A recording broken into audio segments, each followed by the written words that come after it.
All right, shalom, shalom, shalom. All praises to the Most High, Yahweh, Bahashem, Yahweh Shai, which is to say in the Paleo Hebrew, Yahweh, which is the name of our Heavenly Father, meaning He is, Bahashem, meaning in the name, Yahweh Shai, meaning He is our salvation. To the so-called blacks, Latinos, and Native Americans here in the Western Hemisphere, and to the rest, scattered abroad throughout the four corners of the earth, who look like the other nations, shalom. And this lesson is woman unalives at the gym. Woman unalives at the gym, okay? And as you can see by the, title, in this headline, it says, woman who is 22 years old dropped unalive in gym while performing barbell squats, okay?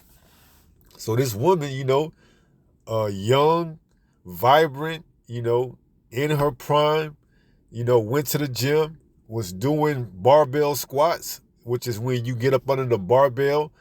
Don't know if she was on a Smith machine or was she doing it by freestyle, but she got up under the barbell and put on a certain amount of weights, and as she squatted to go down, she never came back up, okay?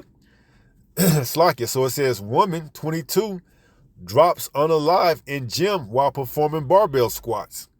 A healthy 22-year-old collapsed and perished in a local gym after lifting too much weight and overexerting herself, a local official has said. So, she tried to go above and beyond, and due to the circumstances, she wasn't able to recover. Okay? So it says, Arianta Liz Mata Esbriera from Torreon, Mexico, suddenly dropped to the floor while doing barbell squats in a local gym earlier this month. Right. So it says paramedics rushed to the scene, but were unable to revive her. With the woman pronounced unalive at the scene, a spokesperson for the local attorney general's office said an autopsy found she had suffered from anoxemia, a condition where there is too little oxygen in the blood, which could have been caused by overexertion. Right. So if you have ever went to the gym and lifted weights and if your breathing technique is not right, if you can't get oxygen to your brain, it shuts off, okay? That weight causes the blood pressure to rise to a level that your brain can't recover, and it shuts off, okay? In a defense mode, your brain shuts down, man. It's not getting enough oxygen, you see? So this woman, she overexerted herself. That's something that you have to build up to, You just can't step into the gym and never practice or warmed up or train to lift a heavy amount of weights and go so and do so, okay? Because your body isn't built to, take on that type of stress, all right? So this is something that you have to actually train to build up to. You can't just get on for the camera and put on, 2 plates.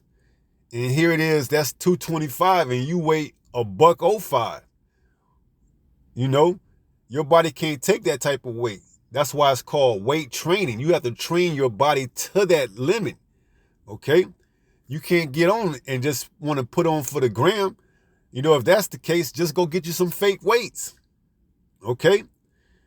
It's way more beneficial for you to just get fake weights that look real and spend the extra money than to actually try to go to the gym and try to, put on some real iron weights and then overexert yourself. So it says it was also determined that the school teacher had also suffered from a stroke and blood clots. So, hey, man, if you're not prepared, and not to say that even if you are prepared that nothing like this can happen, because it's all by the will of Yahweh, Bahashem, Yahweh Shai. But as we're going to see, she just had all the wrong elements working for her on this day. Okay? And this is the picture of the young lady. Okay?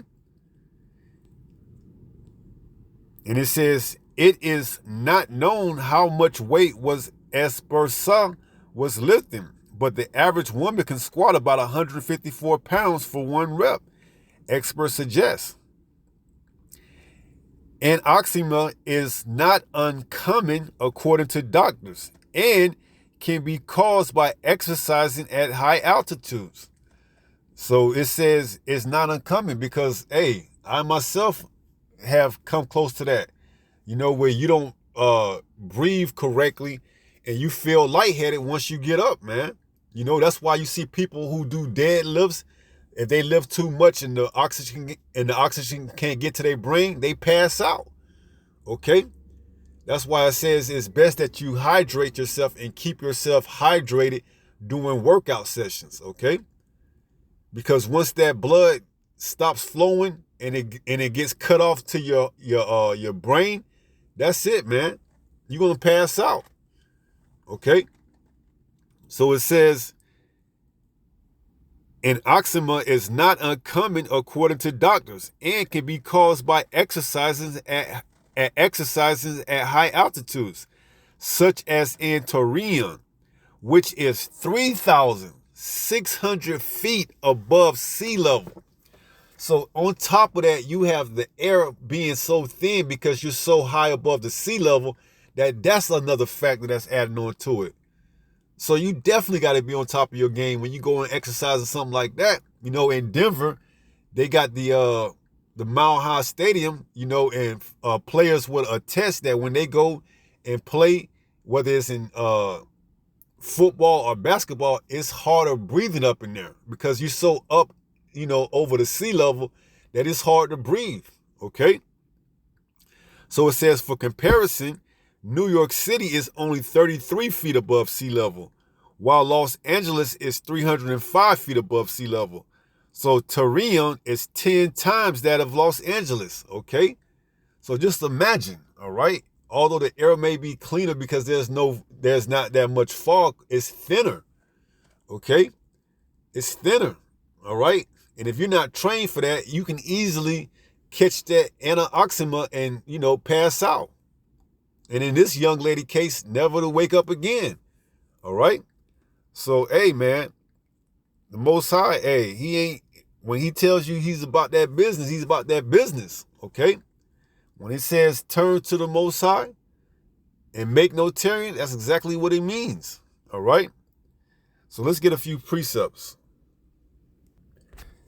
This is 1 Timothy chapter 4 and verse 8. It reads, for bodily exercise profiteth little, right? So exercising is good, but it's little in comparison to what? But godliness is profitable unto all things. Compared to this truth, bodily exercise is little, man. Yeah, it's good to stay in shape, keep your body active and keep it moving. But compared to this truth, it's nothing. It's little. It's little. Okay? So 1 Timothy 4 and 8, for bodily exercise profiteth little. Okay? Now in the world, they tell you, keep active, eat right, take all your vitamins, your minerals, your proteins, live a healthy and long life and prosperity. But that's pales in comparison to this truth, because this truth gives you all that and then some. Okay? This truth gives you wisdom, knowledge, and stability. All right? Exercise is only profiting for your flesh a little. Okay? And then you could be exercising and be, in the prime of your life, and something like this could happen. All right? So exercise profiteth little compared to this truth, which profiteth eternity. So it says, but godliness is profitable unto all things, having promise of the life that now is. So even in the life that we live in right now is profitable. And what? And of that which is to come, okay? Which is the kingdom, all right? Because that's what we're doing this for, to obtain that eternal life, okay? That crown of glory, all right? That, incorruptible crown, that incorruptible body, okay? Once we get that incorruptible body, man, we're going to be perfect, okay? Death is not going to have a grasp or a hold on us anymore. You see? We're not going to be able to be, we're not going to be bound to the subjects of this realm, okay? That's going to be for the mere mortals, the other nations. We're not going to have to worry about passing out because oxygen can't get to our brain, because we're living at high altitudes. No, man. You see?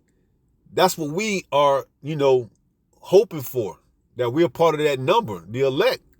So exercise profiteth little, but godliness is profitable unto all things, having promise of the life that now is and of that which is to come. Verse 9, this is a faithful saying and worthy of all acceptation. So, you got to have faith, man. If you don't have it, then it's pretty much useless for you. Okay, you just you just a dry bone, pretty much. You're just dry. Walking, even though you may be in the best shape of your life, could run a mile in under 3 minutes, can bench press 405 for 10 reps, it's nothing. You're just dead bones, man. You see, you have no understanding. Because why? You don't have any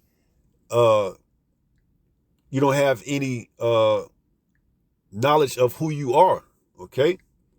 So that's why we read, exercise profit a little, but godliness profitable unto all things. This is a faithful saying and worthy of all acceptation. So, seeing this young woman is a testament to that, man. She was in the prime of her life, probably felt invincible, and tried to up it up and, was not so able to recover, okay? And to the fact that she was, pronounced unalive, all right? So this is the book of Ecclesiasticus, which is also known as Sirach in the Apocrypha in chapter 6, and we're going to go to verse 12. It says,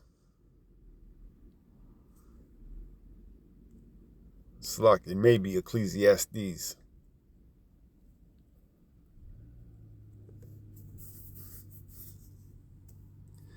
This is the book of Ecclesiastes, not Sirach, Salakia. This is the book of Ecclesiastes, chapter 6 and verse 12. And it reads, for who knoweth what is good for man in this life? All the days of his vain life, which he spendeth as a shadow. Right. See, man, man is tied up with the appearance of how he look, especially in your youth, in your days of your youth. That's when you're especially the vainest, okay? That's when you're so worried about how people perceive you. You want to, especially in this day and age, where social media is at an all-time high, where you have to, put yourself out there and, live up to the expectations of this world. You have to have a Coke-like bottle shape. If you're a woman, if you're a man, you have to have, muscular arms. You have to have all this. It says what? Ecclesiastes 6 and 12. For who knoweth what is good for man in this life, and only the Most High. That's why he gave us this wisdom, knowledge, and stability in this truth. Okay? It says, all the days of his vain life, which he spendeth as a shadow. Right? Because a shadow, it fades away with time. Okay? You're not going to see the shadow at night, but you can see it in the daytime. Why? Because the sun is out. Okay? So it says, for who can tell a man what shall be after him under the sun? You see? For the most part, you can't tell nobody nothing that's in that type of mindset. They here to live for now. Okay? But see, in this truth, we understand that we come back and judgment is played out under the sun. Okay? So only the Most High, only those that are actually searching the scriptures and finding out answers can know these things, okay? So it says, for who knoweth what is good for man in this life? Only the Most High, Yahweh. All the days of his vain life, which he spendeth as a shadow, right? Because that shadow perishes away, man. You see? That's why we read, exercise profiteth little, but godliness profiteth unto everything. Roughly paraphrasing, you see? It says what? For who can tell a man what shall be after him under the sun? Right. Because once you perish, your body goes back to the ground and your spirit goes back up to the spiritual realm, and then you get judged to come back up under the sun. This is where judgment is played out. Ecclesiastes 3 and verse 16, if I'm not mistaken. Let's see if we can pull it up. Ecclesiastes 3 and verse 16. And moreover, I saw under the sun the place of judgment. Speaking of earth, earth is underneath the sun. That wickedness was there in the place of righteousness. That iniquity was there. Right, so this is where you go to get judged, depending on what you did in your prior incarnation. All right? So, hey, exercise profiteth little to none comparison to this truth. Okay? This truth is what's going to profit it here, and then that to come afterwards. Okay? That's why we continuously tell our people to repent and be converted. Okay? This is a thing that you have to work on daily. All right? So, this is a tragic incident, but, nevertheless, it's something that we can learn from this young lady. Okay?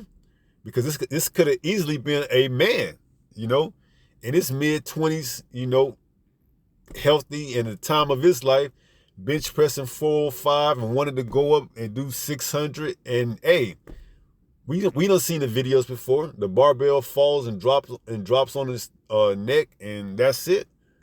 Okay, so let's go to Ecclesiasticus, which is Sirach, chapter 5, and let's read verse 7. And then we're going to wrap it up.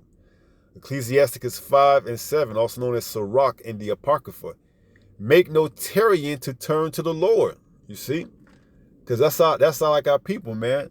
They'll get to, repenting and getting back to the Lord whenever, it's more convenient from them. But right now, they're, especially the younger generation, they're more concerned about, getting the bag or living their life YOLO. You only live once, living my best life. I want to go out party. I'm going to the gym. I'm going to hit the gym up, good, get a good pump in, a sweat for the ladies when I go out, town on the night. It says what? Make no tarrying to turn to the Lord, and put not off from day to day. Why? For suddenly shall the wrath of the Lord come forth. Right, so you don't know exactly how he's going to bring forth his wrath, okay? You could be at the gym lifting weights and not enough oxygen get to your brain, and you pass out, and you not being able to recover, you perish. You could be at a traffic light, and a person could run through the light, and your light is green, but they ran through the light and they take you out. Who knows? But it says, make no tarrying to turn to the Lord, and put not off from day to day, for suddenly shall the wrath of the Lord come forth. Right? You don't want that to happen, man. The Most High, you don't want him to, visit you. Okay? You much rather you visit him than him to have to visit you in that capacity. It says, and in thy security thou shalt be destroyed. Right? So when you comfort and when you in your best, you thinking you got it, man.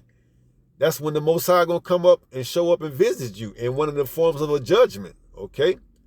When you in your best, you thinking you got it, you strong, you invincible. There's nobody that can touch you. And then all of a sudden, the Most High reaches out and touches you on your shoulder, tap, tap. Guess what? Oh, man. Say it ain't so. Hey, it's time to go. Hey, man. That's why we tell you, man, it's a fearful thing to fall into the hands of the true and living power, whose name is Yahweh.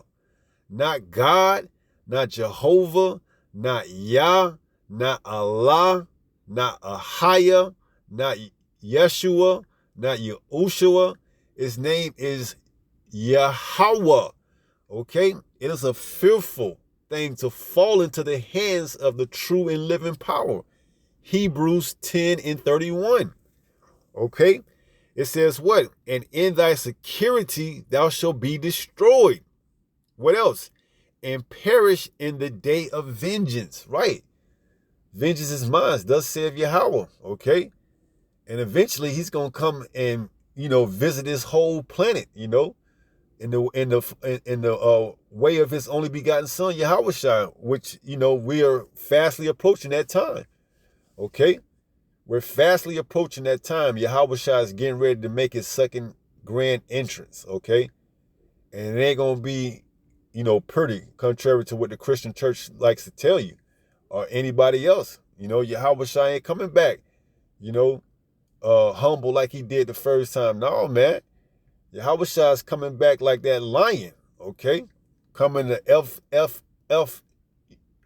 stuff up, man. Coming to set order back into this place, all right? Coming to, swallow up death for those of us that believe on him. Coming to give crowns, man. Coming to fulfill prophecies, all right? So it says, and perish in the day of vengeance, So, that's going to be it. Just want to wrap it up. We're going to close out and take it from there. 1 Peter chapter 5 and verse 8 reads what? Be sober. Be vigilant. You understand? You can't be sober and be vigilant and think that, you got it because, you're in the prime of your life. You got everything, to look forward ahead of you. Hey, man, you got to be sober and you got to be humble. Okay? So it says, be sober, be vigilant. Why? Because your adversary, the devil, as a roaring lion, walketh about seeking whom he may devour, And sometimes, the devil can get inside your head, man, and make you believe all type of false narratives. Nah, you got it, man. That ain't nothing. You been working out. You been training. Man, go ahead and throw that extra plate on, man. Not knowing that's the Most High working on you, man. That's the Most High controlling those spirits to get inside your head, man. You see?